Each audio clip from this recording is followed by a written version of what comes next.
তৌহিদি জনতাদের নামে আবার নতুন 24 ঘন্টা আলটিমেটাম দেওয়া হয়েছে।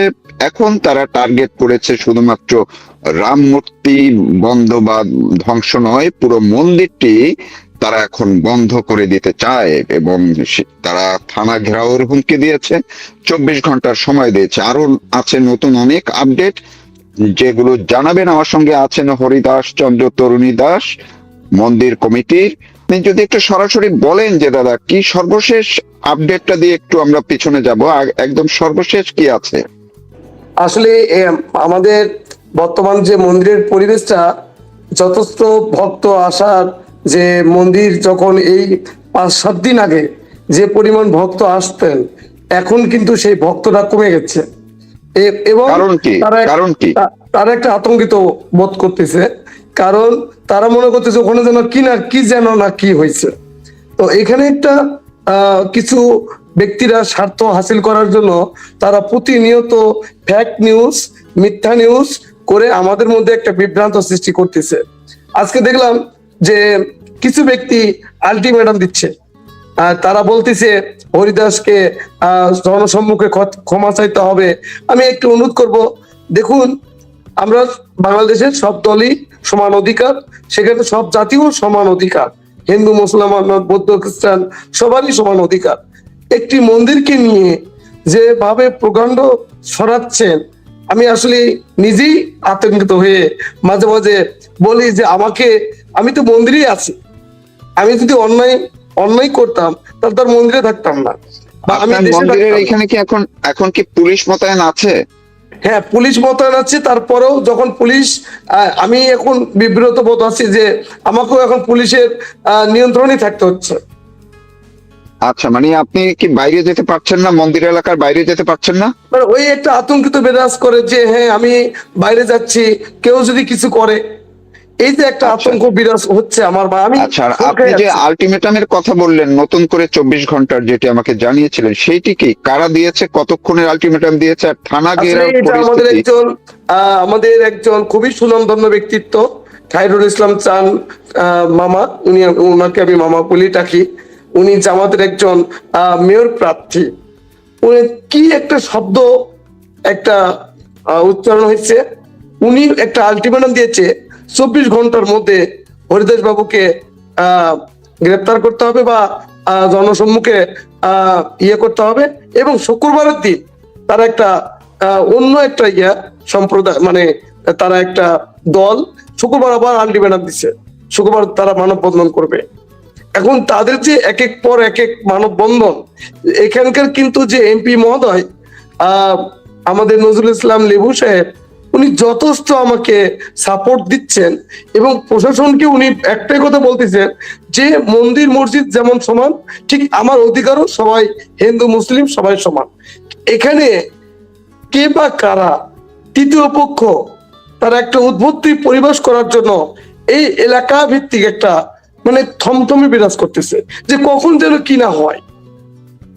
আপনি একটু আমাকে বলছিলেন যে তারা নাকি থানা ঘেরাও, আপনাকে গ্রেফতার করা না হলে 24 ঘন্টার মধ্যে থানা ঘেরাও। শুক্রবার একটা বিশাল বড় একটা শোডাউনের চিন্তা ভাবনা করতেছে। তারা থানা ঘেরাও করতে পারে এরকম একটা তারা গুজব ছড়াচ্ছে বিভিন্ন ফেসবুক আইডি থেকে, কিন্তু এটা কোনো নির্দিষ্ট দল নয়, এটা জামাতও না। তারা বিভিন্ন ব্যানার পেশ করতেছে বর্তমানে, বিভিন্ন ব্যানার, সেটা তৌহিদি জনতা বলে, একবার বলে অমুক দল তমুক দল, কিন্তু জামাত বিএনপি সহ যারা মূলধারা রাজনীতি ব্যক্তিরা, তারা কিন্তু মন্দিরের সাথে অতপরিত ভাবে তারা সাহস এবং সহযোগিতা করতেছে আমাকে। তারা কি এখন এই যে আপনাদের যারা ভক্তরা কমে গেছে আপনি বললেন, এইটা কি তারা এমনি ভয়ে আসছে না, তাদেরকে পথে ঘাটে আসতে কোথাও বাধা দিচ্ছে, তাদের গাড়ি আটকে দিচ্ছে? আজকে দেখলাম যে চৌমাথাতে 2টা গাড়ি বলা হচ্ছে যে মন্দির বন্ধ হয়ে গেছে। আমাদের যে মেইন রোড থেকে একটা বাইপাস রোড আছে, সেখানে 2টা বাস, আমাদের একটা পার্শ্ববর্তী আরেকটা মন্দির আছে, দুলাল ঠাকুরের নামে একটা মন্দির আছে আমাদের একই ইউনিয়নে। যখন ওখান থেকে আমাকে ফোন দিছে যে হরিদাস বাবু আপনার মন্দির বন্ধ হয়ে গেছে নাকি, বলছে না তো, আজকেও তো ভক্ত আসছে, মন্দির তো বন্ধ হয়নি। আমাদেরকে মেইন টাউন থেকে বলা হচ্ছে যে মন্দির বন্ধ, আপনারা চলে যান। এই যে বিতর্কিত, এই যে মানে বিভিন্ন মিথ্যা প্রকাণ্ড ছড়ায়া যে মন্দিরের যে ক্ষতি করা হচ্ছে, সেটা আমি মানে এটা নিয়ে আমি নিজে আতঙ্কিত হয়ে আছি এখন বর্তমানে। তারা কি এখন পুরো মন্দিরই বন্ধ করে দিতে চায়, এরকম কোন দাবি তারা তুলছে? এরকম একটু কানে আসছিল। আসলে তারা মানে তাদের যে ভেতরের যে বিষয়টা, যেমন আগে আমাকে বলা হচ্ছে যে রাম মন্দির বন্ধ করে দেওয়া হোক, রাম মন্দির কিন্তু অটোমেটিক ভাবে বন্ধ হয়ে গেছে। সেটা কিন্তু আমরা সরকারের কাছে আমার চাওয়া ছিল যে যদি আমি ভারতের পৃষ্ঠপোষকতা না করে থাকি তাহলে অবশ্যই কিন্তু যেন এই মন্দিরটা আমি যেন করি, এই বাংলাদেশের সুনাম রক্ষা করার জন্য, সনাতন ধর্মের রক্ষা করার জন্য। যেন সেখানে কিছু একটা দল তারা গোপনীয়তা ভাবে এই মন্দির অ্যাটাক করতে চাচ্ছে, আক্রমণ করতে চাচ্ছে, এবং প্রতিনিয়ত গোয়েন্দা সংস্থা বিভিন্ন নজরদারিতে বলে বেড়াচ্ছে যে দাদা আপনি একটু সাবধানে থাকবেন। তা সেখানে কি বুঝাচ্ছে? তারা অবশ্যই থ্রেট পাচ্ছে বা তারা এরকম কোনো হুমকি স্বরূপ কোনো কিছু পাচ্ছে বিধায় কিন্তু আমাকে বলা হচ্ছে দাদা আপনি একটু সেফ থাকেন, আপনি একটু মন্দিরে অবস্থান করেন, বাইরে কয়েকদিন যাওয়ার দরকার নাই। তো সেটা গোপনীয়তা থাকতে পারে তাদের ভিতরে। তার মানে আপনি যেটা বলতে চাচ্ছেন যে এতদিন শুধু রাম মূর্তিটাই তারা তাদের টার্গেট ছিল, এখন পুরো মন্দিরটাই তাদের টার্গেট হয়েছে, এমনটাই?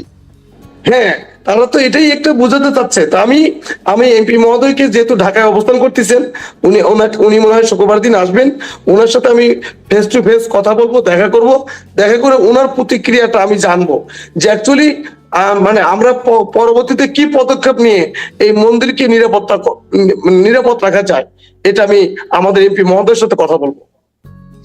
আচ্ছা, আপনি যেমন এর আগে গত পরশুদিন আমার সঙ্গে যখন আপনি পরিস্থিতি জানিয়েছিলেন, এরপরে কমেন্টসে অনেক শত শত বা হাজার হাজার অনেক কমেন্টস করেছে এবং তারা অনেকে জানতে চেয়েছে, নিজেদের মন্তব্য দিয়েছিল যে রাম মন্দির আপনাদের সনাতন ধর্মীয় মানুষদের একটি ধর্মীয় স্থাপনা, তো সেটি কোন মহল থেকে বন্ধের দাবি জানালো, আপনারাও বা উদ্যোক্তারা কেন সেটি বন্ধের সিদ্ধান্ত নিলেন, বন্ধ করে দিলেন কেন, কাজটা স্থগিত রাখলেন কেন?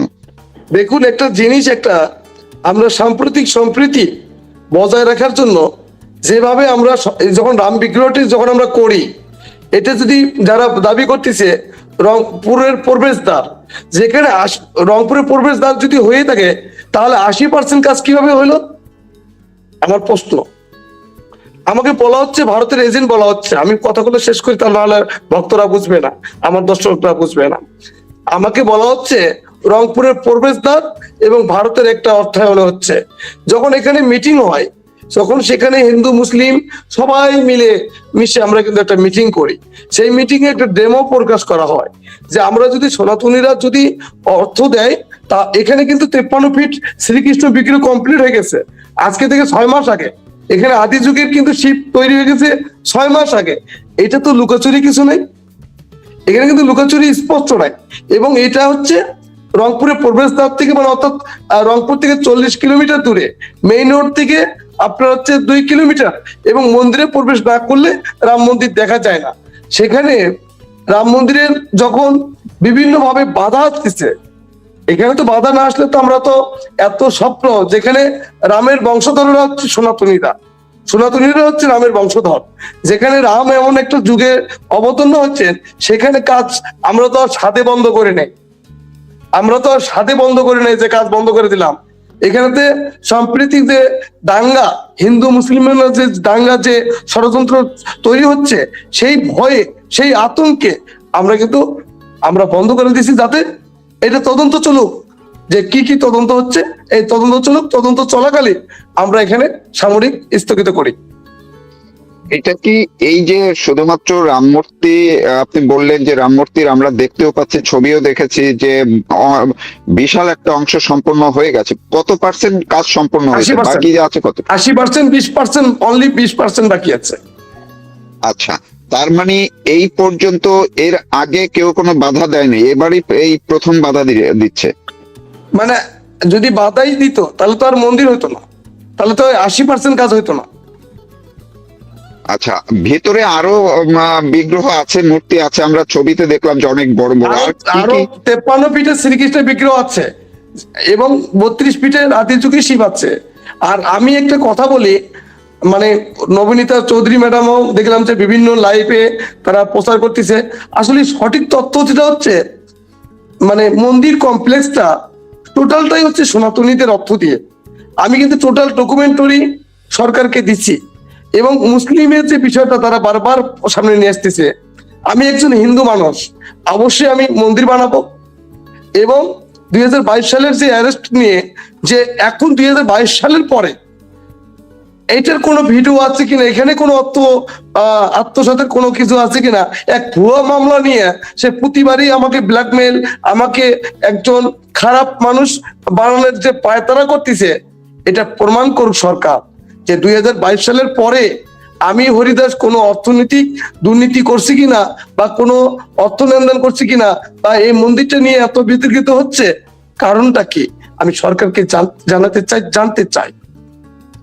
তাহলে এই আপনার বিরুদ্ধে যে অভিযোগগুলো আছে, এটা বিভিন্ন সামাজিক মাধ্যমে অনেকে অনেক ধরনের প্রচার চালাচ্ছে।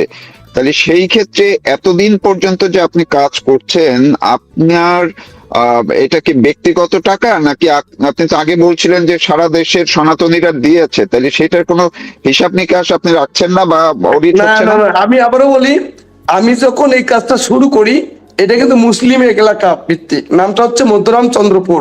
আমাদের যে এমপি সাহেব থাকেন, তার গ্রামটার নাম হচ্ছে রামকৃষ্ণপুর। রামকৃষ্ণপুর আমাদের এমপি মহোদয় যে গ্রামে থাকেন, একই ইউনিয়ন, জি। আমাদের এমপি একই ইউনিয়নে বসবাস। এবং যখন আমরা কাজ শুরু করি, প্রতিটা এলাকার মানুষকে জানাইয়া কিন্তু আমরা কাজ শুরু করি।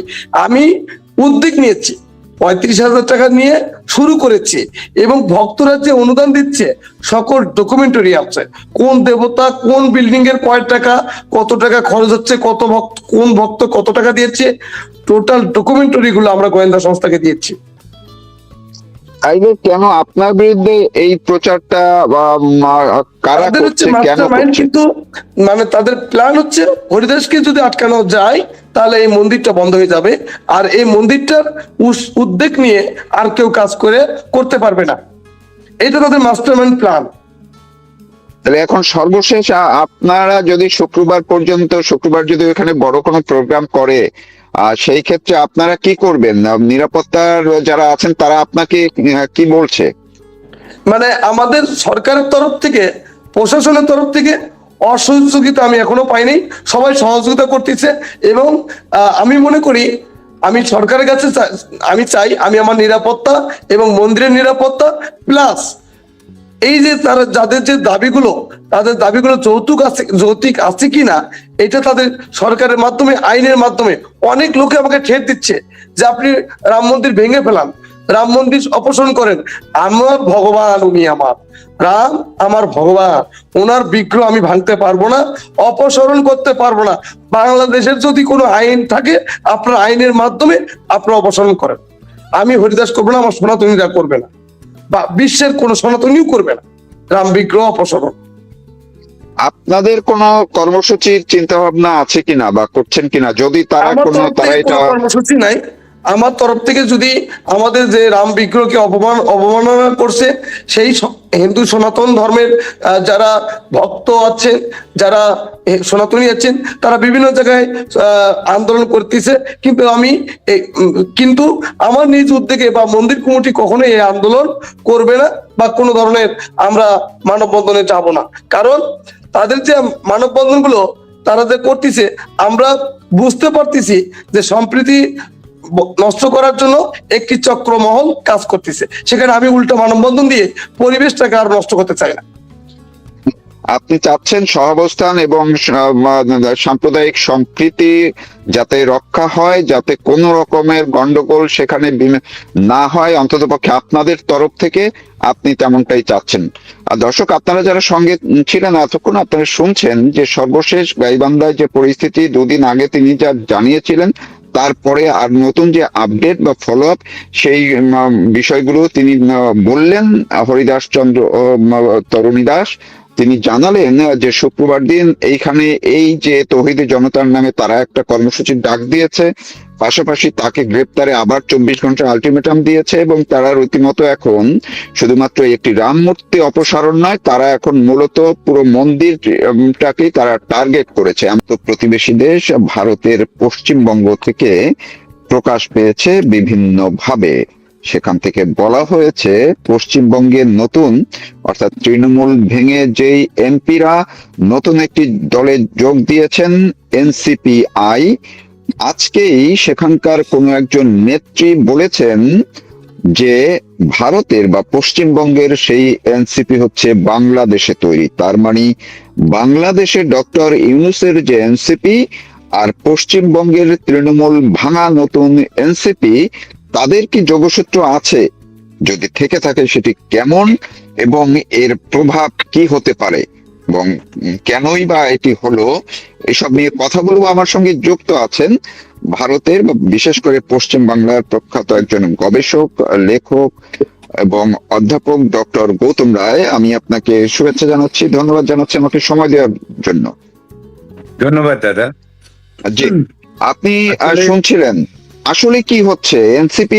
প্রথমে একটু যদি বলুন যে আপনাদের ওইখানে এনসিপিআই এটার প্রেক্ষাপটটা একটু শুনে আমরা বাংলাদেশের সঙ্গে যে অভিযোগটা ওইখান থেকে করা হয়েছে সেটার যোগসূত্র শোনার চেষ্টা করবো। এনসিপিআই নামে যে একটি রাজনৈতিক দল আছে, এ সম্বন্ধে আমরা যারা একটু সমাজবিজ্ঞান ঘিরে, রাজনীতি ঘিরে খোঁজ খবর রাখি, আমাদের জানা ছিল না। এখন দীর্ঘদিন ধরেই একটা কালচার এখানে গ্রো করেছে। এখানকার বিভিন্ন অকমিউনিস্ট রাজনৈতিক দলের সঙ্গে সম্পৃক্ত লোকজনেরা তারা নির্বাচন কমিশনের বিভিন্ন রাজনৈতিক দলের নথিভুক্ত করে রাখেন। এই এনরোলমেন্টের মধ্যে দিয়ে যখন যেরকম সুবিধে পায়, এই ভারতের রাজনীতিতে হর্স ট্রেডিংকে একটা খুব সুন্দর বাংলায় বলা হয় আয়ারাম গয়ারাম। এই আয়ারাম গয়ারামের যে পদ্ধতি ৬-এর দশকের পরে পশ্চিমবঙ্গে প্রথম লাগু করেছিলেন মমতা বন্দ্যোপাধ্যায়, তার সুযোগ এরা নেবার চেষ্টা করে। তৃণমূল কংগ্রেস, জানি না এই নামটা বললে, এখন তো তাদের ১২ ঘর ১৩ উঠোন,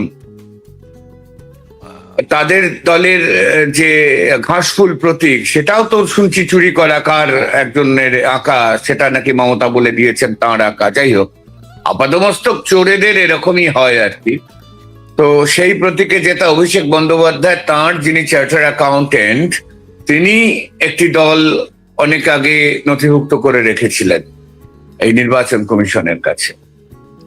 আবার এই এনসিপিআই বলে দলটা নাম আমরা শুনছি। একটা সময় ইউসিপিআই বলে একটা দল ভারতে অস্তিত্ব ছিল। ওই দলটি, সেটি ডাঙ্গেপন্থী কমিউনিস্ট, যারা কংগ্রেসেরই দোসর বলতে পারা যায়, শ্রেণী সহযোগিতার তত্ত্বে বিশ্বাস করেন।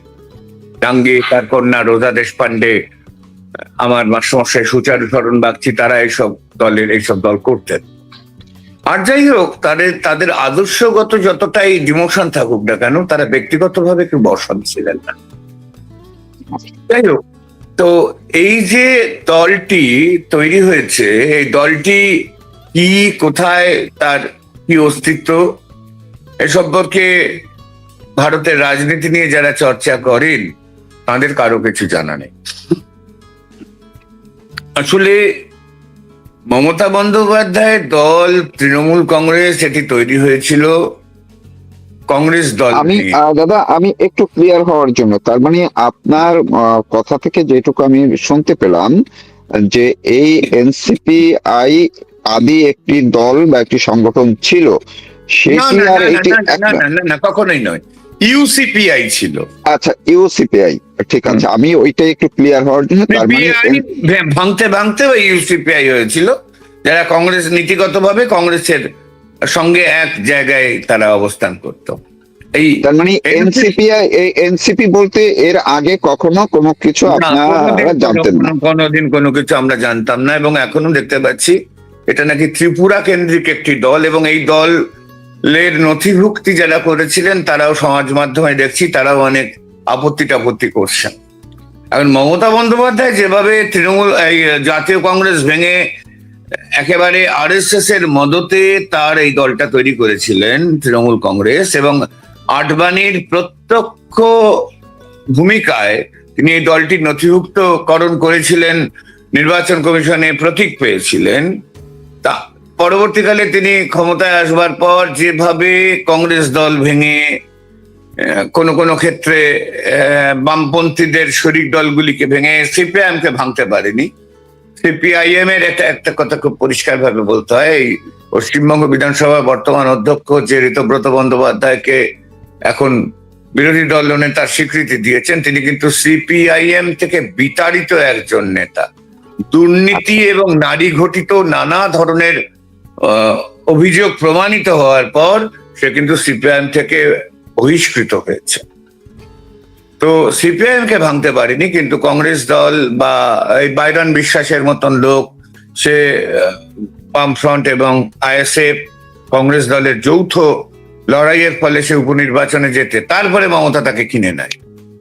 এই যে উদয়ন গুহ আজকে না কালকে গ্রেপ্তার হয়েছে, এ তো ফরওয়ার্ড ব্লকের 16 সালে, তো ফরওয়ার্ড 11 সালে ফরওয়ার্ড ব্লকের এমএলএ হয়েছিল, একেও মমতা কিনে নেন।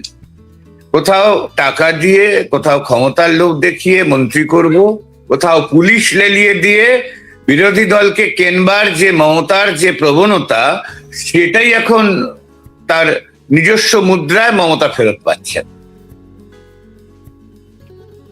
জি, তো এই জায়গাটিতে এখন এই যে যারা যোগ দিলেন বা তৃণমূল ভেঙে, যেই এমপিরা ভেঙে বা সেখান থেকে বেরিয়ে এসে নতুন যে দলটিতে যোগ দিলেন, আজকেই কোন সামাজিক মাধ্যমে কলকাতার কোন কংগ্রেস নেতা একজন তিনি বলেছেন যে এই পশ্চিমবঙ্গে যে এনসিপিআই সেটি মূলত বাংলাদেশে তৈরি। এইটা কি এই বাংলাদেশের এনসিপির সঙ্গে এটার যোগসূত্রটা কেন ঘটাচ্ছে? কংগ্রেস পশ্চিমবঙ্গের কংগ্রেস দলের নেতাদের তাদের নিজের পাড়া সম্বন্ধেই কোনো আইডিয়া নেই, এতটাই তারা মানে ভূমিস্তর থেকে বিচ্ছিন্ন।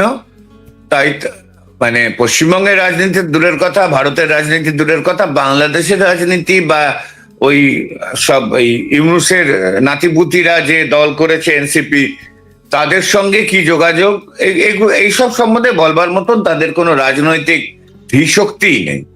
এই যে যারা এই দলটি তৈরি করেছে, যারা এই তথাকথিত বিদ্রোহী হয়েছেন, তাদের প্রত্যেকের পেছনে কোনো না কোনো স্ক্যাম আছে।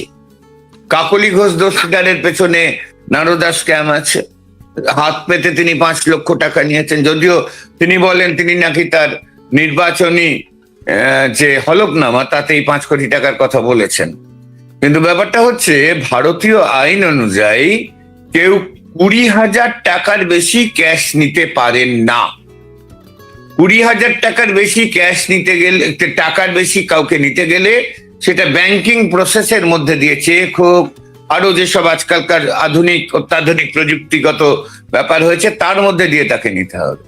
সুতরাং কাকলি ঘোষদারের পক্ষ থেকে যেটা বলা হয়, তিনি নির্বাচন কমিশনে বলেছেন এই 5 লাখ টাকা নিয়ে আছেন। কি বলেছেন তিনি? আমি 5 লাখ টাকা ঘুষ নিয়েছি। তিনি তো, তার যে ভিডিওটা দেখতে পাওয়া যাচ্ছে, আপনাদের নিশ্চিত মনে আছে, এটা নিয়ে লোকসভার এথিক্স কমিটিতে যখন অভিযোগ উঠেছিল, তখন সেই লোকসভার এথিক্স কমিটির প্রধান ছিলেন মমতারই এককালে পছন্দের, এককালে অপছন্দের, তারপরে পছন্দের লালকৃষ্ণ আডবাণী। তো এই এথিক্স কমিটির মিটিংই তিনি ডাকেন। তো এটার কি সত্যি কি মিথ্যে সেটা আজ পর্যন্ত জানবার জন্য কোনো সমিতি তৈরি করে, সংসদীয় সমিতি তৈরি করে, সংসদীয় কমিটি তৈরি করে সেটাকে নিরপেক্ষ তদন্ত করা, যার দাবি একাধিকবার সিপিআইএম এর তৎকালীন সাংসদ মোহাম্মদ সেলিম বারবার হাউসে জানিয়েছেন, সে পথে কিন্তু বিজেপির দ্বারা পরিচালিত সংসদ, এখনকার সংসদ তো আর ভারতীয় সংসদে অতীতের মবলঙ্করের আমলের সংসদ বা সোমনাথ চট্টোপাধ্যায় বা পি এস আংমার আমলের সংসদের মতন নয়। এখন শাসক দলই পরিচালনা করে সংসদ কিভাবে পরিচালিত হবে। আজকে একটু আগে একটা খবর দেখলাম যে লোকসভার মাননীয় অধ্যক্ষ ওম বিড়লা তিনি অভিষেক বন্দ্যোপাধ্যায়কে ডেকে পাঠিয়েছেন, ওই তারাও একটা পাল্টা চিঠি দিয়েছে, সাগরিকা ঘোষ আর কীর্তি আজাদ নাকি আবার জল্লেলাউম বলে কবু, তিনি কাকলি দস্তিদারদের সঙ্গেও আছেন, আবার তিনি মমতার সঙ্গেও আছেন। তার যে প্রকৃত কি রূপ ভগবান জানে, আল্লাহ মালুম তার প্রকৃত কি রূপ। তাহলে আমি এইটা শেষ করিনি। অভিষেক বাবুকে ডেকে পাঠিয়েছেন ওম বিড়লা। আসলে ওম বিড়লা নিজের একটা তথাকথিত নিরপেক্ষতা দেখানোর জন্যই এই নাটক করছেন। হ্যাঁ বলুন। জি, অনেক চমৎকার আপনি একটি তথ্য জানালেন। কিন্তু এই যে নেতা, ওনার নাম হচ্ছে অধীর চৌধুরী, উনি বহরমপুরের প্রাক্তন কংগ্রেস সাংসদ। তিনি আজকে সাংবাদিকদের সঙ্গে বলেছেন যে এই এনসিপি হচ্ছে বাংলাদেশে তৈরি এবং বাংলাদেশের থেকেই মূলত এইখানে কিছু কারিশমা করা হয়েছে ইত্যাদি ইত্যাদি। তো একজন কংগ্রেসের মতো একটি দলের সাবেক একজন সাংসদ যখন এই কথাটি বলেছেন, আপনি যদিও বললেন যে তাদের নিজেদেরই আসলে জানাশোনার ঘাটতি আছে, তো এইটা আপনি কিন্তু এর আগে বিভিন্ন সময় আমার সঙ্গে বলেছেন যে পশ্চিম বাংলায় যারা বাংলাদেশে 24শে আগস্টে, জুলাই আগস্টে যে আন্দোলন, সেখানে এই তৃণমূলের অর্থাৎ মমতা ব্যানার্জি সহ তার লোকজনই এই ডক্টর ইউনূসের গ্রুপকে সমর্থন জুগিয়েছে। তো তারাই যদি দল ভেঙে যায়, সেই ক্ষেত্রে অধীর চৌধুরীর ওনার বক্তব্যের কোনো যোগসূত্র পাওয়া যাচ্ছে? অধীর বাবু যা বলছেন, অধীর বাবু কিন্তু রুটলেস নন। একটা কথা আমি অধীর বাবুর ক্ষেত্রে একটা কথা বলি, তিনি কিন্তু রুটলেস নন। তিনি কংগ্রেসের রাজনীতি করতে পারেন, তিনি তার নিজের এলাকায় অত্যন্ত জনপ্রিয়, এবং তিনি তৃণমূল এবং বিজেপি এই ধর্মান্ধ সাম্প্রদায়িক শক্তি এবং প্রতিযোগিতামূলক সাম্প্রদায়িক শক্তির তীব্র বিরোধী একজন ব্যক্তিত্ব। যে কারণে কংগ্রেসের মধ্যে যে একটা তথাকথিত মমতা প্রীতি আছে, নানা ধরনের তাদের ভুলভাল রাজনীতি আছে, তারা অধীর বাবুকে খুব একটা পছন্দ করে না। তাকে প্রদেশ কংগ্রেসের সভাপতির পদ থেকে তারা অপসারিত করেছে। কিন্তু অধীর বাবু যখন এই কথাটা বলছেন, সেই কথার যৌক্তিকতা কিন্তু আমরা উড়িয়ে দিতে পারি না। অধীর বাবু বহরমপুরের সাংসদ ছিলেন, দীর্ঘকালের সাংসদ ছিলেন, তার আগে বিধায়কও ছিলেন, এবং বাংলাদেশ, ভারত, এখানকার সীমান্তবর্তী অঞ্চলে নানান খবরাখবর তাঁর ইতিবাচক নেতিবাচক সব ধরনের খবরাখবরই তাঁর কাছে থাকার কথা। এবং তিনি গত লোকসভায় তিনি কংগ্রেসের পরিষদীয় দলনেতা ছিলেন।